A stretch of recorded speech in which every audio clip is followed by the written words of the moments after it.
ngayon na. Kung may mga droga ka, maghanap ka na ng ibang lugar. Kalaki naman ng Pilipinas, mamili ka, Cebu, Manila, doon kayo. Huwag kayo sa Davao kasi kung ako ang mamayor, mamamatay talaga kayo. Yun ang sinabi ko noong mayor ako. Hindi sila naniniwala. Ay sabi, Satisfied. Satisfied Ikaw. Ikaw nga. Yung chairman ng satisfied 78%. Etong 13%, ito yung may mga kalokohan sa utak. Di ba? Basahin mo. Baka hindi mo naiintindihan. Kampanya kontra illegal na droga, 78% satisfied. Ni DILG Secretary Benher Abalos na pagpapatuloy ng Administrasyong Marcos ang kampanya laban ito sa illegal drugs na sinimulan ng Duterte administration. Tapos bakit ngayon sinisisi siya? Bakit ngayon mag-isa na lang siya? Hindi ba kayo nakinabang?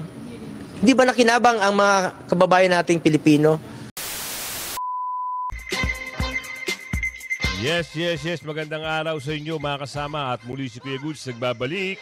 At kung hindi ka pa nakasubscribe sa ating channel, pasubscribe na lang po at syempre hit mo na rin yung bell para updated ka naman sa ating mga video. Pero bago ang lahat yan mga kasama, iniimbitahan ko po kayo na mag-join po sa ating community na lagi naman alam natin na lagi kayong nakasuporta sa atin.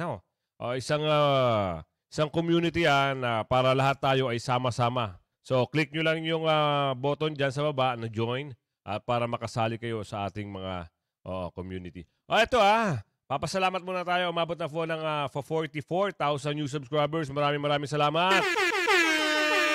At doon sa datihan na walang sawang sumusuporta, yan, maraming salamat po sa inyo. At isang like, isang share, all goods na po tayo dyan. Kaya lagi nating i-like yung video natin para maganda po yung outcome ng ating YouTube channel. So ito, meron tayong pag-uusapan. Grabe. Meron naman binigay na isang balita, itong si Chikadora. Grabe pala ito. Ano nangyayari na? Abangan nyo sa dulo ng video kung paano sinuportahan yung war on drugs noon dati Pero ngayon, itong mga to, sila, tama ka, sila. Nagugulat na lang tayo, bakit ayaw nila ng war on drugs? Bakit? Ano ang nangyari? Ang tanong, nabayaran ba sila di umano? O talagang nagpapalapad lang sila ng papel di umano? O baka naman meron sila talagang sinusuportan di umano? Yan ang tanong ng ating kababayan. Kaya bago tayo magsimula, isang like, isang share, all good sa tayo dyan. Pero Chikadora, ipasok mo. Matapos na patuloy na idiin at tila patawag pa raw di umano ang dating Pangulong si Rodrigo Duterte sa kinakasangkwad committee ng House of Representatives, Ace Barbers, tuluyang napahiya nang sagutin siya ng former Special Assistant to the President, now Senator na si Bongo, nang isiwalat nito na ang lahat ng Pilipino ay nakinabang sa naging plataforma at panawagan ni Pangulong Rodrigo Duterte na sugpuin ang iligal na droga sa bansa. Tila pakiwari ng maraming DDS, unyango ang mga kongresistang pilit na idinadawit ang former president na si Rodrigo Duterte sa mga tila wala raw kakwenta-kwentang investigasyon na ginagawa ng Quad Committee ng House of Representatives. Sapul sa naging pahayag ni Christopher Lawrence Bongo, ang chairman ng Quad Committee na si Ace Barbers, na siyang tila pinagdiskatahan ng maraming netizen matapos niyang panindigan na dapat raw dumalo sa nasabing public hearing ang former president na si Rodrigo Duterte. Sa nasabing pahayag ni Bongo na patuloy na kinakaladkad ang pangalan hindi lamang ni Duterte kundi ng mga kaalyado pa nito, isa lamang ang naging mensahe ng senador. Ang mga Pilipino, lalo na ang mga magulang, ay naging panatag sa panahon ng former president dahil sa kanyang panunungkulan sa loob ng 6 na taon.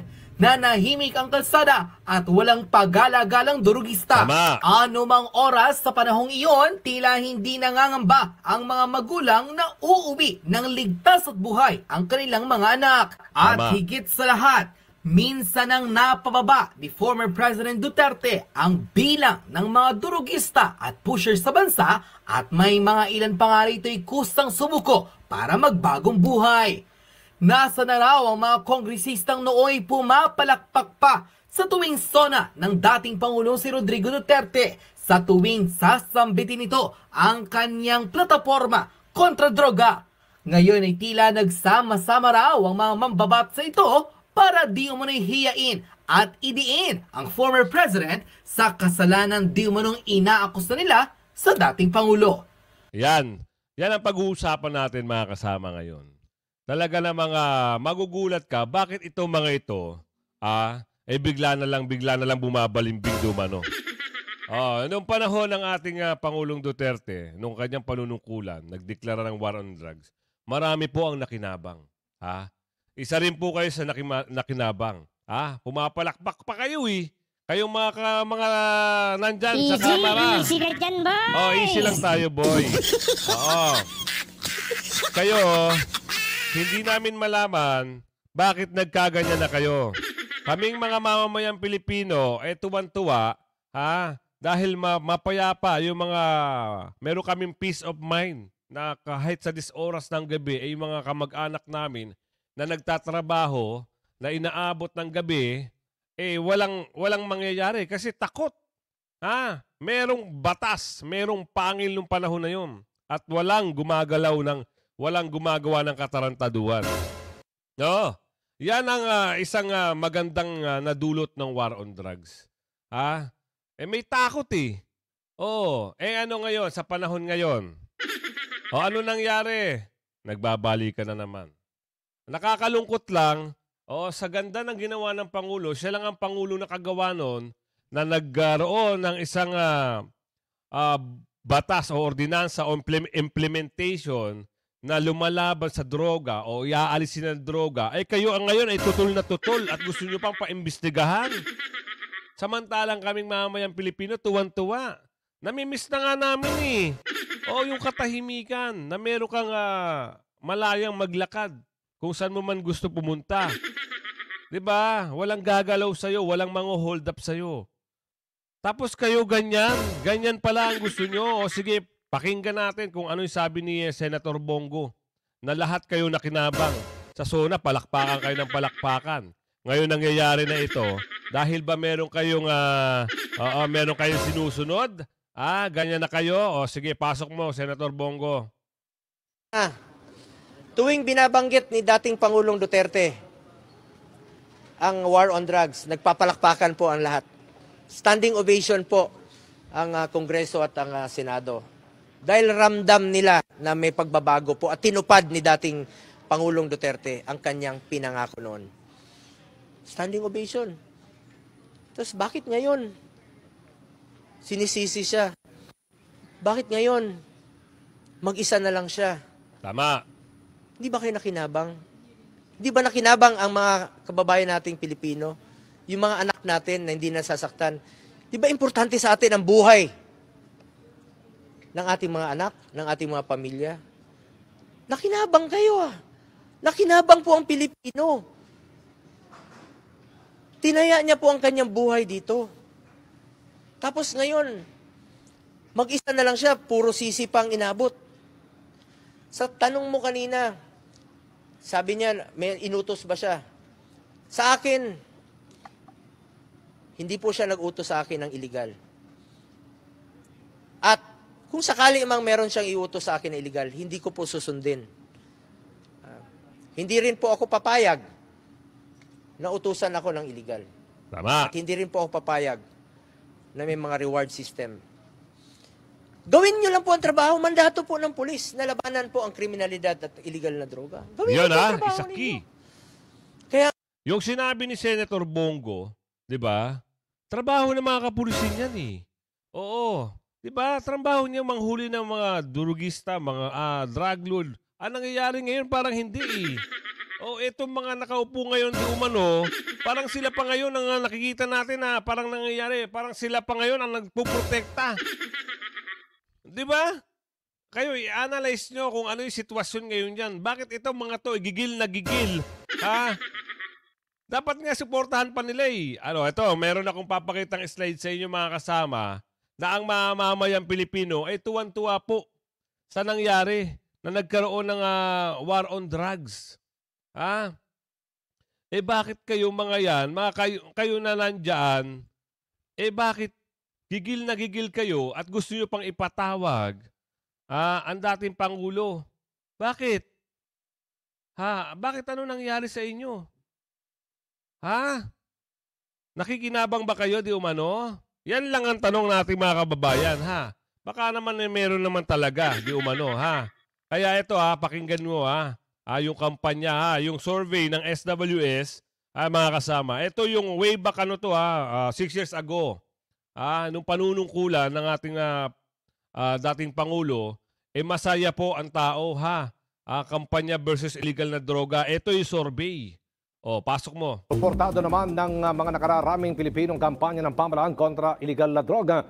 Ito po pong lumabas sa pinakaling survey ng Social Weather Station o SWS. 78% ng mga Pilipino ang kontento, 13% lamang ang hindi kontento, at 9% ang undecided o hindi makapagdesisyon. Nakakuha nito ng positive 65 na net satisfaction rating of very good. Isinagawa ang survey nitong 27 hanggang 30 ng Hunyo sa 1,200 respondents. Samantala, ikinatuwa naman ng Malacanang ang resulta ng naturang survey. Ayon kay Presidential Spokesperson Harry Roque, patunay lamang ito na patuloy ang pagsuporta ng sambayan ng Pilipino sa war on drugs ng pamahalaan. Di ba? Ang mga naniniwala ay mga taong bayan. Ilang percent yung nakasuporta? Ibalik natin tignan natin ang satisfied, Satisfied. Satisfied Ikaw. Ikaw nga. Yung chairman ng satisfied 78%. Etong 13%, ito yung may mga kalokohan sa utak. Di ba? Basahin mo. Baka hindi mo naiintindihan. Kampanya kontra illegal na droga, 78% satisfied. 13% dissatisfied. 9% undecided. 13%, kayo-kayo lang yun. Wag nyo na kami idamay. Nandito kami sa 78%. Masaya kami nung nagkaroon ng ganun. Ngayon, meron ako ipapakitang sa slide naman sa inyo, mga kasama. Ibang klase talaga, no? Basta talaga makagawa lang kayo ng issue patungkol dyan kung paano nyo tirahin, ipabagsakin ang pangalan ng mga Duterte, ganun-ganun na lang. Hindi kayo makaporma doon sa Pogo kasi wala na eh. 'Di ba? Hindi niyo na kayang paaminin si Miss Alice Guo. 'Di ba? Kasi sinabi nga ni Miss Alice Guo na wala, hindi kasama si Pangulong Duterte diyan. Hindi siya konektado sa Pogo. Ngayon eto na naman. Panibagong palabas na naman ito, panibagong pelikula. So ngayon, ang magpapatunay nito, mga kasama, kayo dyan, mga nakaupo dyan, ang nagpapatunay na po, taong bayan. Satisfied kami, kampanya kontra illegal droga, maganda ang ginawa ng Pangulong Duterte, kayo-kayo lang po ang nagsasabi na hindi maganda. At ikaw, si Karma, magkano ba? Ang tanong, ako nagtatanong lang dahil ito ay nagre-reaction lang tayo. Ito sabi, nagsa-comment dito. Ang tanong, tayo po ay nagbabase kung ano yung mga pinapakita sa mga video. Ito pa. Paano ko nasabi? Suportado rin po yan. Suportado rin yan. DILG Secretary Benher Abalos narinig nyo? Pagpapatuloy. Suportado ni Abalos. Diba? Bakit ano nangyari ngayon dyan sa mga nakaupo dyan? Tuloy mo, kuya. papatuloy ng Administrasyong Marcos. Ulitin natin ha. May narinig tayong pangalan Pasok mo, kuya. At tiniyak ni DILG Secretary Benher Abalos na ipagpapatuloy ng Administrasyong Marcos ang kampanya laban ito sa illegal drugs na sinimulan ng Duterte administration. Nakahanda rin daw si Abalos na sumama sa mga drug raid sa isasagawa po yan ng PNP at maging ng PIDEA. Report mula kay Mar Gabriel. Way back 2022, I think, ha? Kung di ako nagkakamali, ito po yung balita. Ha? Ngayon, ano po nangyayari ngayon? Kala ko ba suportado? Bakit ngayon parang hindi? Parang ang nangyayari ngayon, dyan, usap-usapin dyan, doon sa mga nakaupo na tuwadkom di umano, sila ngayon ang bumabatikos. Ito nga sinusuportahan eh. Yan nagsabi, suportado. At ipagpapatuloy. Ano nangyari? Inom lang ako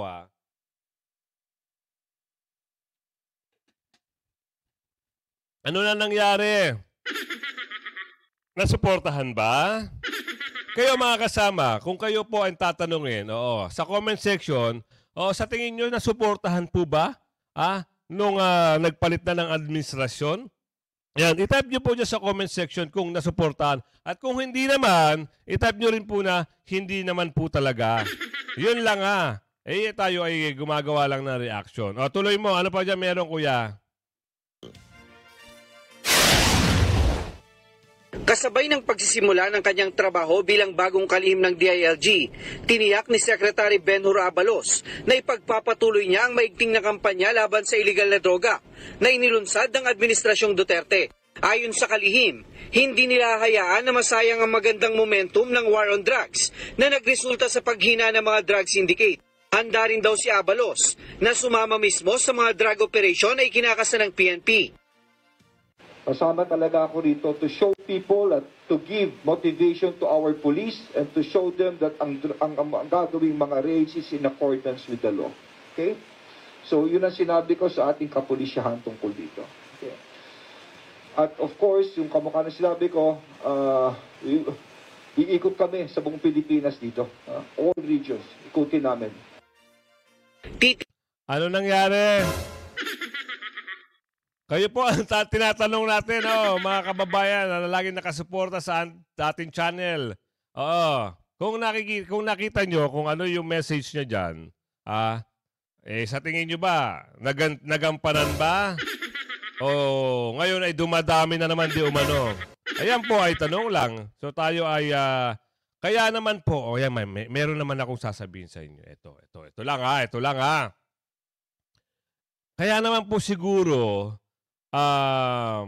yung yung mga nakaupo dyan sa mga tuwadkom di umano, medyo ngayon bumabaligtad. Baka naman may pakinabang di umano. Kasi parang napapansin ng ating mga kababayan, ayon dito, sabi sa comment, parang mayroon na naman daw nagbabalikan. Ano kaya sa palagay nyo? Naniniwala ba kayo dito sa mga nakaupo dyan, sa may, yung mga tuwadkom? Bakit nila iniimbestigahan yung mga ganyang bagay, na maganda naman ang naging outcome nung panahon ng panunungkulan ng dating Pangulong Duterte, tapos ngayon babatikusin, at ngayon ipapatawag pa. Para saan? Para saan? Ang tanong. Para ba sirain ang pangalan di umano? Para ipahiya, according to sa video ni Senator Bongo, na para ipahiya nyo. Dati kayo tuwan-tuwa, nagpapalakpakan pa kayo, ilang sonang dumaan. Ano ba ang mitiin ng Pangulong Duterte? Di ba? Unang-una pa lang, against sa droga, war on drugs. Yun, nag-stick siya doon. Talagang yun ay pinanghawakan niya. Ano nangyari? Naging matagumpay. Pero ngayon, Diyos mio, Marimar, parang gusto nilang ibalik at ngayon po, di umano, ay nagbabali ka na. So, mayroon akong papakitang state na naman sa iyo. Kaya galit na galit kayo sa Pangulong Duterte. Bakit? Hindi kayo makapesto. Ngayon, mag-ingat-ingat di umano ang taga Davao. Pag sakaling makaupo na naman itong si Tatay Digong, sa Davao, ito ang kanya mensahe. Pasok mo, Tatay Digong. At kung tatakbo ako ng mayor, same. At this early sabihin ko na, lumayo na kayo ngayon na. Kung may mga droga ka, maghanap ka na ng ibang lugar, kalaki naman ng Pilipinas, mamili ka, Cebu, Manila, doon kayo. Huwag kayo sa Davao kasi kung ako ang mamayor, mamamatay talaga kayo. Yun ang sinabi ko noong mayor ako. Hindi sila naniniwala. Ay sabi, extrajudicial killing. Putang ina, wag na natin pag-usapan yung sinabi ko sa inyo, wag gawin dito. Ayaw ko ng droga, ayaw ko ng kidnapping. Hayaan mo ang Davao na mag-bloom sa sarili niya. Na walang problema ang tao dito. Hindi ko kay laking Davao ako eh. Dumating ako dito, nakakarang ba? So do not fuck with me. This is my city and I want it a peaceful city. At hindi naman ako nakikialam sa tao dito. So, narinig nyo mga kasama. Oo. Hindi lang po taga Davao ang nakikinabang nung naupo ang dating Pangulo. Pati dinala niya sa buong Pilipinas yung war on drug. Kaya ngayon, next year, pag-upo ng dating Pangulong Duterte, umalis na kayo dyan. Oo. Umalis na kayo dyan. Kaya gustong-gusto namin bumalik si Tatay Digong. Alam nyo bakit? Dahil sa tapang niya, may pangil po ang batas. May political will. Number 1, ang droga. So hindi na namin hindi na namin nahanapan pa ng magandang proyekto ang Tatay Digong kasi nagawa niya na eh. Samot-saron proyekto, war on drugs, etc., etc. Oo, time pa ng pandemic, maraming napagawa. O ano pa? 'Di ba? Diyos mio, Marimar. Kung mabibigyan lang po na mahabang termino itong dating Pangulong Duterte, hindi po kami magsasawa na siya po ang ulit na iluklok. First time ever na nangyari yan sa Pilipinas na nagkaroon ng isang implementation laban dyan sa pinagbabawal na teknik. Di ba? Kaya kayo, nandyan ngayon namamayagpag sa Davao. Alis na. Pabalik na po ang mayor ng Davao. So babalik ko kayo sa slide kung saan tuloy natin yung sinasabi rito ni Chikadora. Chikadora, ano pa ba? Ito pala, meron pa balita dito. Oo. Okay, sorry Nako, ito pala. Meron akong papakita sa inyong slide. Ito ay suportado di umano, Suportado di umano kayo na po ang humusga. Ano ba meron dyan, ate? Balita, pagbuwag sa anti-drugs unit ng suportado ni Representative Ace Barbers. Sabi sa slide dito, sabi sa video. Kung mababa, lakihan natin para naman nabasa ng way back, anong taon to? 7 years ago. Ang sabi rito, balita, pagbuwag sa anti-drugs unit ng PNP, suportado ni Representative Ace Barbers. Diba? Sige, pasok mo. Suportado ni House Committee on Dangerous Drugs Chairman Robert Ace Barbers ang desisyon ni Pangulong Rodrigo Duterte na buwagin ang lahat ng anti-drugs units ng pambansang pulisya at simulan ang paglilinis sa kanilang hanay mula sa mga tiwali at abusadong pulis. Ayon kay Barbers, sa pamamagitan nito makakabuo ang PNP ng bagong anti-drug office na may malinis at maayos na reputasyon at mas matibay na kredibilidad.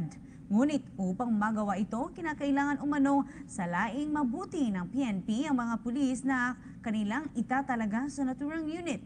Kabilang narito ay ang pagsasagawa ng lifestyle check at pagsusuri sa kanilang Statements of Assets and Liabilities o SALN. Samantala, sinabing pinayuhan naman ng mambabatas si PNP Chief Ronald De La Rosa na sa kabila ng mga nangyari ay huwag pa rin itong tumigil sa pagsisikap na malinis ang bansa mula sa ipinagbabawal na gamot. Matatandang kahapon ay pansamantalang ipinatigil ni De La Rosa ang pagpapatupad ng Oplan Tokhang at Oplan Double Barrel.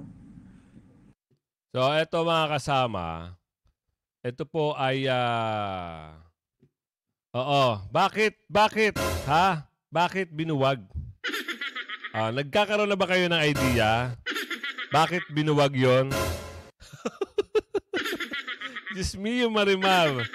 Tapos parang, dati, suportado niya. Tapos ngayon, dito sa slide na pinakita ko, binuwag naman yung anti-drug unit ng mga PNP. Bakit?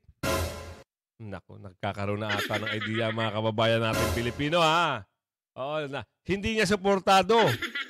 Ngayon, hindi niya nasuportado. Bakit? Ano kaya ang nasa likod nun? Bakit hindi niya sinusuportahan? Ay, naku, napapaisip tayo. Baka wala atang kita di umano. Yun lang ang tanong ng ating kababayan dito, ha?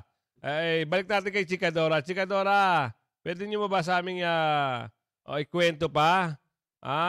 Kung ano pa yung meron dyan? Pasok mo pa.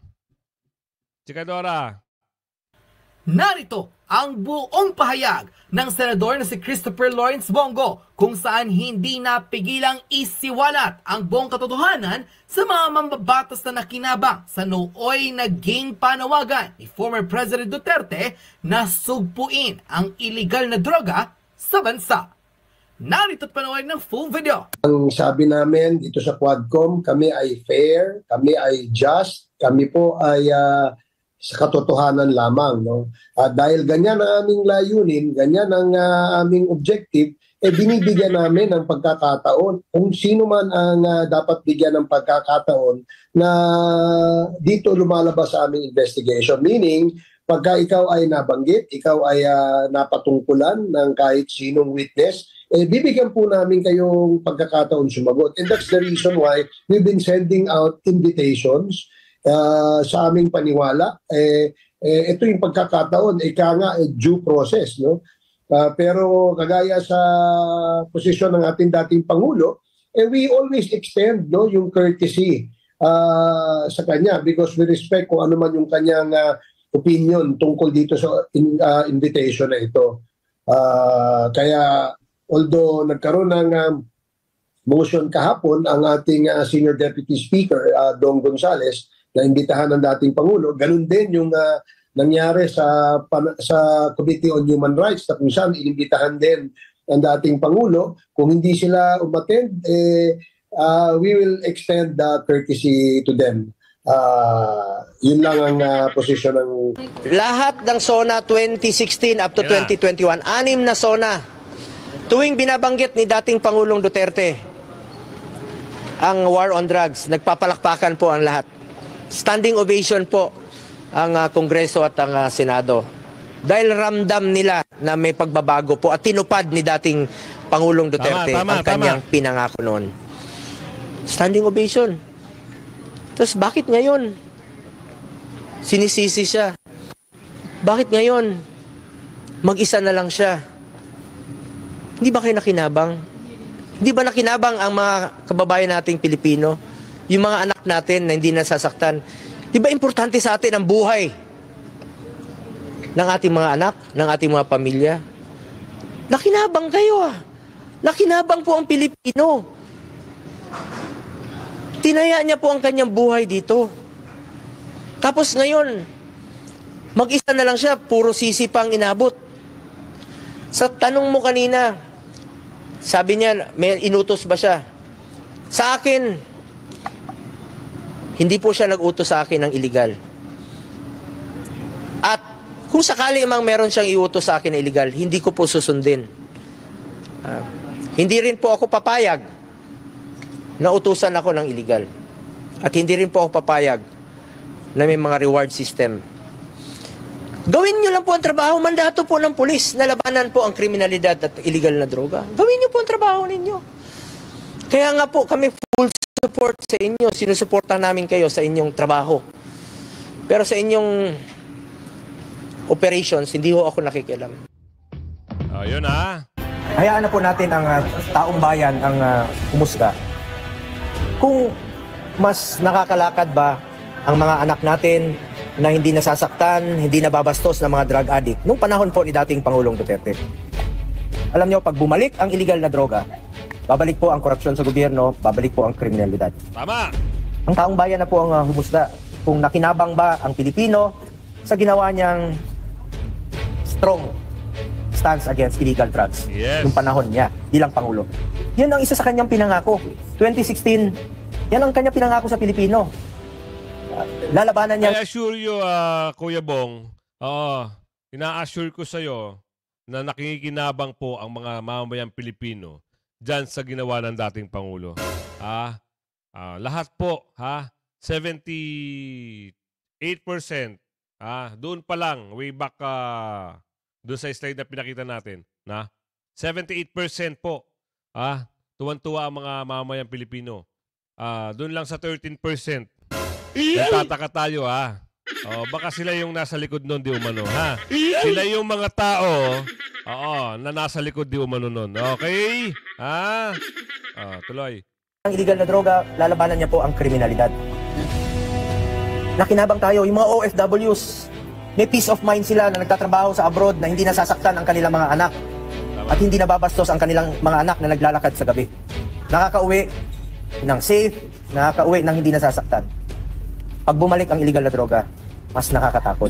Ginawa niya po ito para sa taong bayan. At nagkaroon po siya ng mataas na approval rating nung nag-umpisa ang kanyang administrasyon hanggang natapos 87% ang kanyang approval rating dahil sa kanyang strong stance or strong position against illegal drugs. So yan mga kasama, nakapakita ko na sa inyo yung slide kung paano sinabi rito ni Kuya Bongo at syempre doon sa mga slide na nagpapatunay. Doon po tayo nagbe-base sa mga video, nire-reactionan lang po natin. So tama naman yung sinasabi ni Kuya Bongo rito, no? Yung stand ng Pangulong Duterte, against war on drug, yun po, isang malaking bagay na nangyari yun. First time ever na nangyari sa Pilipinas na nagkaroon ng ganong implementation. Sana nga may balik Oo, para naman mawala na yung ngayon po nanunumbalik na naman po ang mga kriminalidad. Meron ng mga agaw motor, meron ng mga holdapan, meron ng mga snatcher, meron naman po mga durobo, nagkalat na naman po sila dyan. Ang pangit lang po. Pag may mga ganyang kaso na naman, itong mga hindi naman pinapansin. Tsaka nawala na rin po ngayon yung mga rumorondang mga kapulisan sa gabi. Dati po, nung panahon ng Pangulong Duterte, sa gabi-gabi po merong nagronda sa lugar. Experience po namin yan kasi naranasan namin sa lugar namin. Meron, tsaka po may checkpoint. No? May ronda na, may checkpoint pa. Yan ang kagandahan ng ginawa ng Pangulong Duterte. At tsaka yung mga PNP chief nun, binibisita. Binibisita in a means of biglang ang tawag doon, surprise visit yung mga station. Ngayon po, wala tayong nakikitang ganun. Nakakalungkot